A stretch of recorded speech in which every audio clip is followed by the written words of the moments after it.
మరి విఘ్నేశ్వరుడు పార్వతీదేవి యొక్క కుమారుడు కనుక శ్రీ మహావిష్ణువుకి మేనల్లుడు అవుతాడు. మేనమామల ముద్దు మేలైన ముద్దు. ఓసారి ఎందుకో వైకుంఠానికి తీసుకెళ్లాడు. మేనల్లుడు కదూ, సంతోషంగా తీసుకెళ్లి అక్కడ సుదర్శన చక్రం పెట్టుకున్నాడు.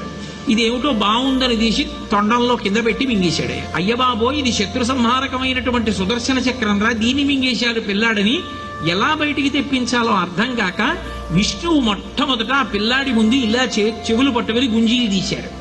గుంజీలు తీస్తే మామయ్య అదేమిటి అంత విచిత్రంగా కిందకి మీదకి ఊగుతున్నామని పడి పకపకా నవ్వాడు.